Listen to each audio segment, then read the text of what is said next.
Before we started rolling, I already shut off the water of the whole house and drained this water heater.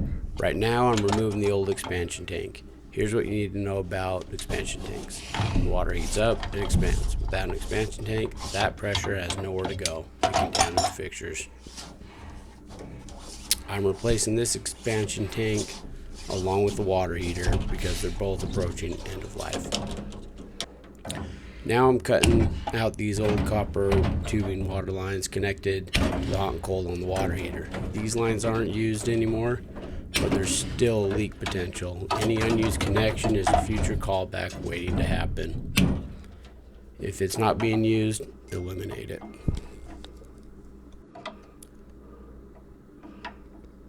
Here's a critical piece of industry history every apprentice needs to know. Back in the 90s, there was a company making PEX fittings that weren't brass. They were zinc coated. After years of use, these fittings corrode and leak. If you're working on a home from that era and you see corroded PEX fittings, replace them. Don't try to reuse them. This is one of those situations where knowing your plumbing history saves you from a callback. I'm using an impact drill with a 1/4 inch nut driver to remove these screws on this 4-inch aluminum venting. Take your time with these screws. If you strip them, you're creating extra work for yourself. Once the screws are out, the vent pops right off the top of the water heater. Turn the gas off. Safety first. Now I'm taking off the gas flex from the control valve. Pay attention here. You need to get that gas flex adapter that's threaded onto the control valve. You need that adapter to install on the new water heater. Now we're undoing the Seismic straps. Hang on to those nuts and washers. We're reusing them. No reason to throw away perfectly good hardware.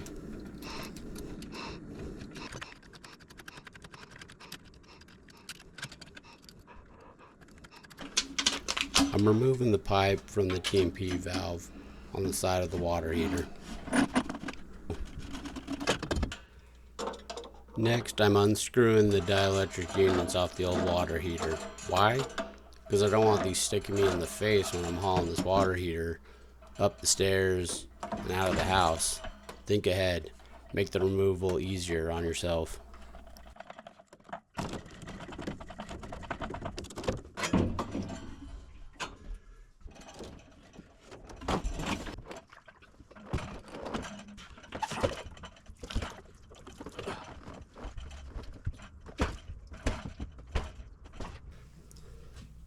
Here's the new water heater.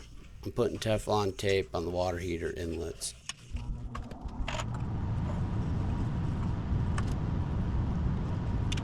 Applying blue magic pipe dope and threading the brass ProPress adapters onto the water line. Wiping the excess pipe dope's a professional touch.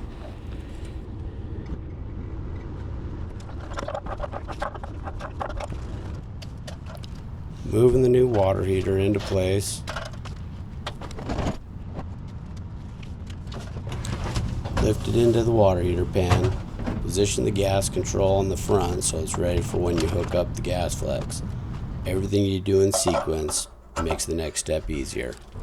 I'm installing the cold copper T and valve on the cold side. This allows me to connect the expansion tank.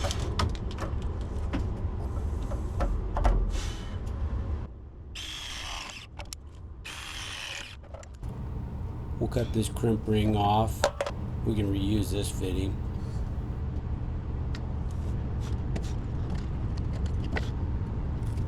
We'll just clean it up a bit with this wire brush.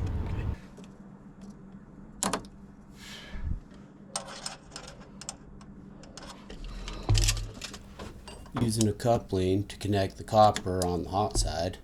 Watch this, I'm marking the copper ProPress fittings with a Sharpie to ensure they don't slip out while I'm pressing with the rigid ProPress tool.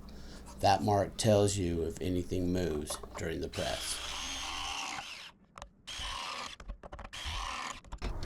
Here I am in the work van, turning on the air compressor, opening the box with the new expansion tank, then pumping up the expansion tank with air. I'm using the air gauge to check to make sure it's at 65 psi. Expansion tanks need to be pre-charged to match your system's water pressure. If it's not pre-charged correctly, it won't do its job. I'm screwing the new expansion tank with a couple pairs of pliers, making sure to back up the other side while tightening. If you don't back it up, you'll twist the water lines.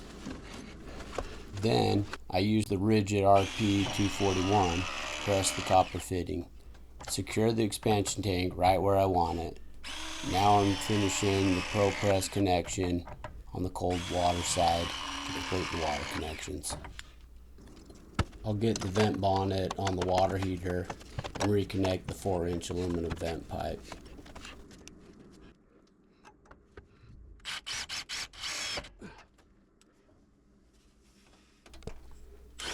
I'm using 3 screws on each joint of the vent pipe to secure it properly. Don't shortcut on the screws.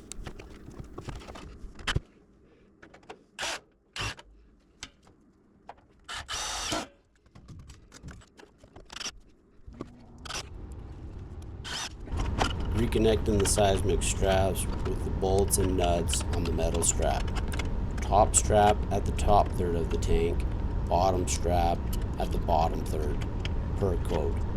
In earthquake-prone areas, this isn't optional. Know your local code and follow it.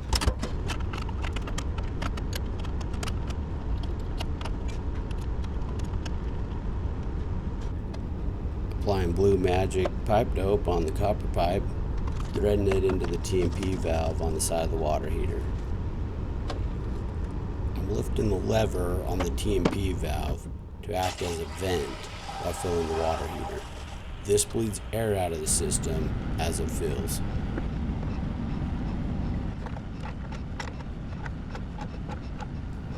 Gas flex is hand tied at the water heater. Now I turn the gas on. This bleeds out the air out of that long gas flex, making it faster and easier to light the water heater. Then I tighten the gas flex with a wrench. Always hand tighten first, then wrench tighten. Don't cross thread your gas connections. Before the water heater fills completely and sends water out the T&P valve, I'm quickly putting a little bag on the pipe coming off the T&P valve. This prevents that little bit of water from getting into the drain pan on that water heater. Threading my pressure gauge onto the drain valve to check the whole house water pressure.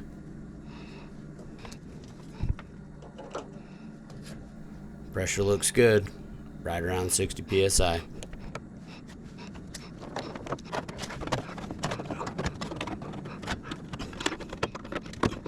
Now let's light the water heater. I'm turning the knob to pilot.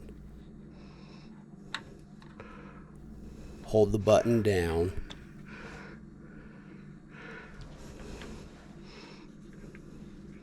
Press the clicker to ignite. While still holding the button down, I'm waiting for the indicator light to blink, signifying the pilot is lit and the control valve has verified it. I usually wait until I see it blink a couple of times before taking my finger off the button. Then twist the knob to turn the water heater on. There are multiple settings on the water heater: warm, A, B, C, and very hot. I usually set it between A and B. Now, last step, I'm just going to hook this water heater pan up to the drain. I'm just heating this little piece of pipe up to make a hole in that drain to pipe it to.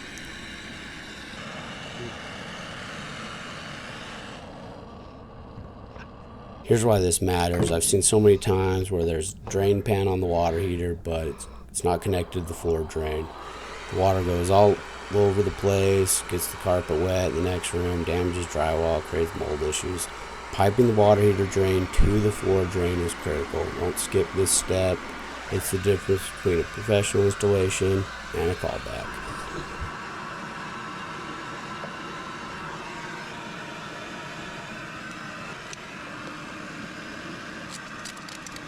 That's a complete water heater replacement from start to finish. Every step matters. Protect the customer's home, follow code, eliminate future leak points, and always think about the next guy who has to service this system. If you do it right the first time, you build a reputation that keeps you working for decades.